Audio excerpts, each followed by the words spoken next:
Welcome back to Talking Point, ladies and gentlemen. And this morning, we have a guest a little early today. Of course, it's Tuesdays. We like to talk about issues that affect the Sister Isle. And joining us is someone you might know under a different title, but today he is here just in his personal capacity as a cultural activist, and that is Mr. Rodney Piggott. Good morning, sir. How are you this morning?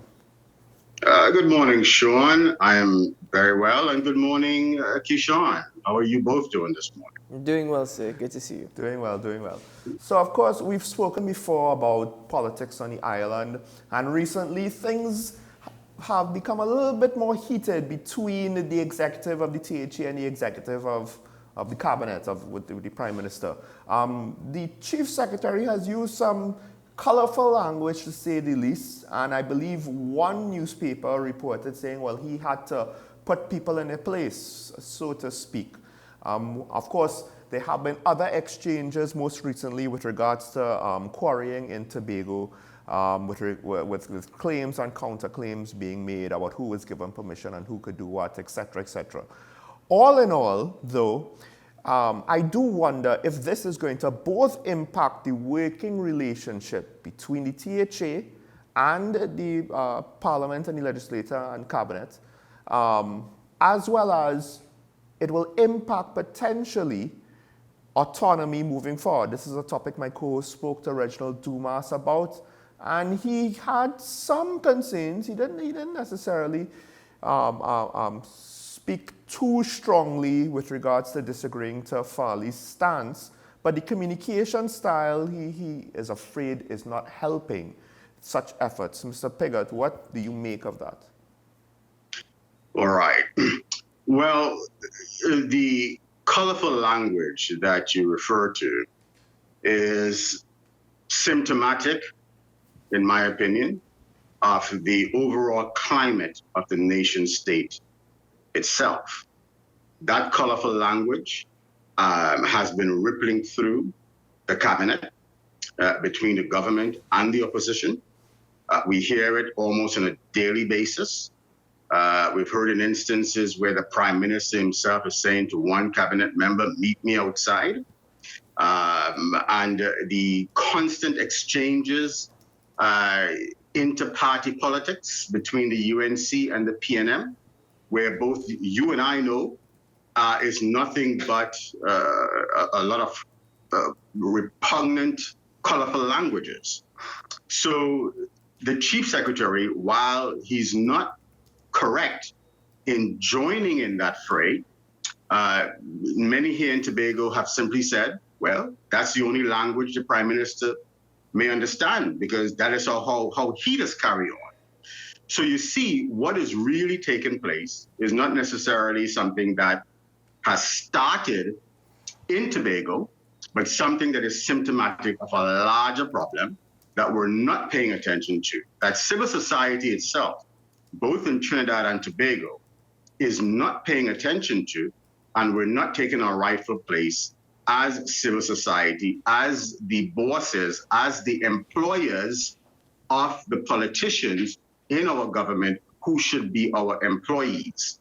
We are allowing them to dictate the tone of the nation, and we should be checking them. The media should be used as a tool that civil society uses to communicate to the government, because if you write to them or call them on the phone, you're not going to get them.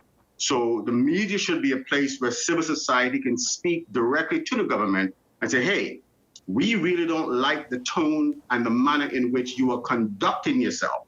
When was the last time you heard the UNC and the PNM came together and said, look, you know what? Look at this rising crime that's taking place in our country. Let us put aside our inter-party politics bickering and come together and solve this problem. Mr. Piggott, what you hear is UNC saying fire Hines, and then they're firing back at the UNC. No, but I hear what you're suggesting. Bickering is what the problem is. I hear what you're suggesting, but contrary to that, isn't it that the citizens of Trinidad and Tobago support such behavior?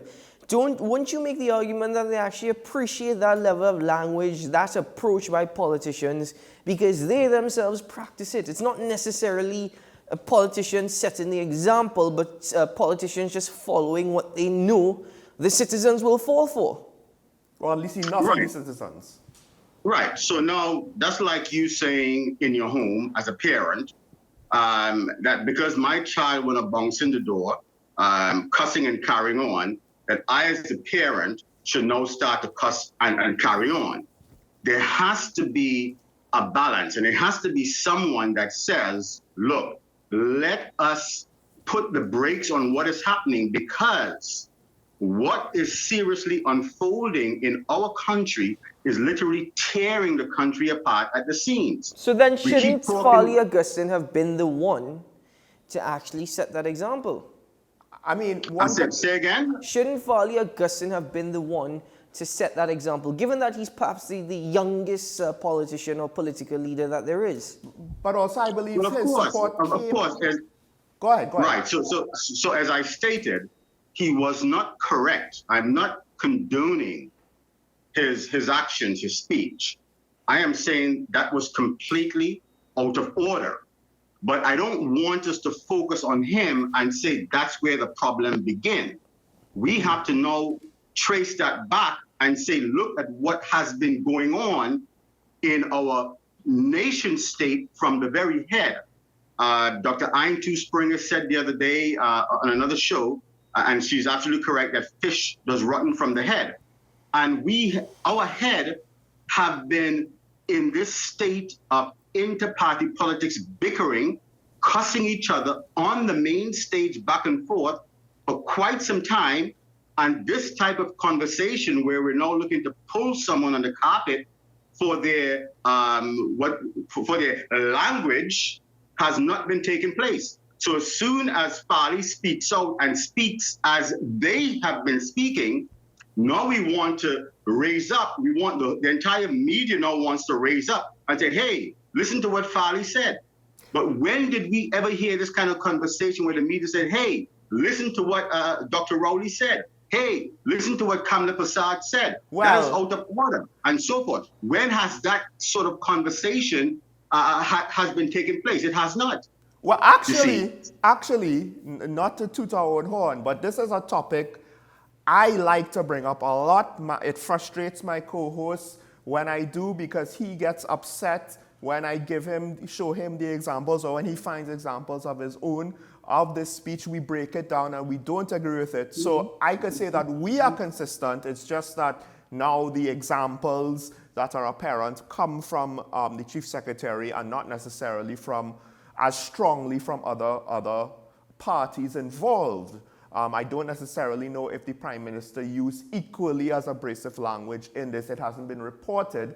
That doesn't always mean that it hasn't happened. I will say this though, what makes it slightly worse in some respects is that expectations for the current THA executive, I think, were higher than the pre-existing political parties. And I do wonder, going back to what you said now, is it that we could hope for a change and we could hope for something new and we could hope for new blood to come in, but the pressures of the environment and the desires of what could just be the majority of voters with regards to what they respond to, could it now force people, especially people who don't have political experience, and that's technically what you want if you want change, it forces them to kind of resort and revert to the very same thing that we like to say, oh, but we don't like this from the PNM, we don't like this from the UNC. But it's literally just forcing all of the new blood to just act the same.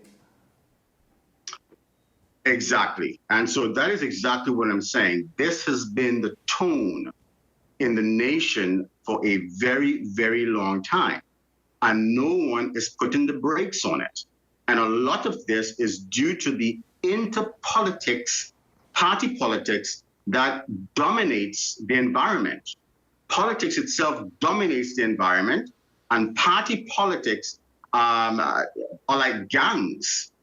So whereas you have gangs on the block, where you have this one wearing blue and that one wearing red, and the sort of gang warfare that goes on between them, with the innocent citizens caught in the middle, is the same thing that has been going on with the party politics. But the flip side though is, for those of us who did want to see something new and something better, I know you said that support has not necessarily waned for the executive over this sort of language, but wouldn't there be some members of the population who wanted to see something different, who would be disappointed by seeing more of the same? And I don't know if the PDP could stand out enough if they're literally just a different color of the same thing. Well, I think we should all be disappointed, but I don't want this. What I'm saying is we're attempting to focus on a symptom, and we're not looking at a cause. We're not going to the cause, because the symptom is dramatic. The symptoms, they tend to raise temperatures, and the raising of temperatures raise eyeballs, and people tune in to see the bacchanal and to see what's going on, and so forth and so forth. And yes, that feeds into what's the media frenzy. Media tends to make a lot of money during the time that they have this sort of bacchanal going on, because it gets a lot of eyeballs. Western appears to me, and has always appeared to me, and especially your show, have always appeared to be a show that is focused on going to the cause or looking to the cause. And so what I'm saying is, let us remind ourselves that we are one nation state. It is Trinidad and Tobago as a nation state.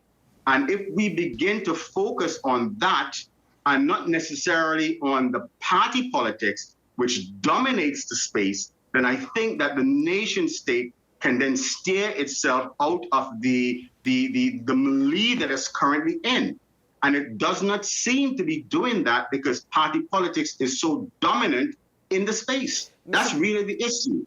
And let me also remind you, and I keep bringing this point up over and over again, and people like to just kind of overlook it, that even as far back as 1791, George Washington warned his nation of America to avoid party politics because it is dangerous.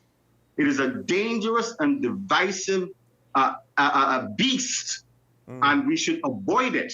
And if we do not if we're going to embrace it, we should at least put guardrails and constraints around it, which is what, of course, the United States and other larger nations have seemed to have done.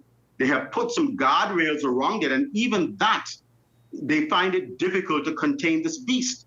What we have done here in Trinidad and Tobago is we have simply picked up this party politics, copy and pasted it into our environment without putting the necessary guardrails and constraints around it to protect ourselves from this wild beast running around in our living room, mashing up our china. And that is exactly what is taking place. Mr. Piggott, final question, because we're more or less out of time. Do you think that such a paradigm shift is something that is easy to achieve? I'm sorry, say again? Do you believe that such a paradigm shift, the ideal stance of which you have taken and which you have approached situations with, do you think that is something that is easy to achieve given how society has evolved and is evolving? It is not going to be easy. It is absolutely not going to be easy. Once you have a leech that has burrowed deeply into your skin, it is not going to be easy to remove it, but remove it you must. And in removing it, it will hurt, it will draw blood, but if you don't remove it, it's simply going to go further and further into your flesh and literally end up killing your entire body. Mm-hmm. So you really don't have a choice. If you want to progress, if you want to go ahead, we must remove it. We must put guardrails and constraints in place. We must look at our Constitution that was simply something that was hurriedly put together. All of the elders testified to it, those that were back there in the days when we were moving into independence. This is something that was hurriedly done because we were supposed to be moving towards a federation of the West Indies. And when Jamaica bowed out, and it became, what did Eric Williams say? 1 from 10 is naught, or something of that nature. And when Jamaica bowed out and formed their own independence, we hurriedly wanted to form our own independence and say, look, you see that constitution over there that we really wasn't going to use? We haven't really vetted that properly. Let's hurriedly put that in place. When have we actually gone back to the table and reviewed this document thoroughly? The relationship between Trinidad and Tobago, when have we actually gone back to the table and really reviewed that relationship? Because currently, Tobago is out living and it is out moving the THA Act. It is not sufficient for Tobago. Tobago is not going to be able to grow, getting a few dollars on a yearly basis. We cannot build our infrastructure out. We cannot live on that kind of pittance that we get on a yearly basis. And so this type of bacchanal and confusion will continue until we go to the source and go back to where we came from and come forward again and say, look, we went down a wrong road. We took a wrong turn. We cannot just simply continue down this road. We must review our position and put the necessary guardrails and constraints in place in order for this nation to go forward into another 100 years. Well, Mr. Piggott, we are well over time, but I want to thank you for coming on the show. Your message is received loud and clear, and I agree with more or less just about everything you had to say, but I can't necessarily expand on that any further. So thank you for coming, and hopefully more conversations in the future with you and your organization. Thank you, gentlemen, and you both have a great day.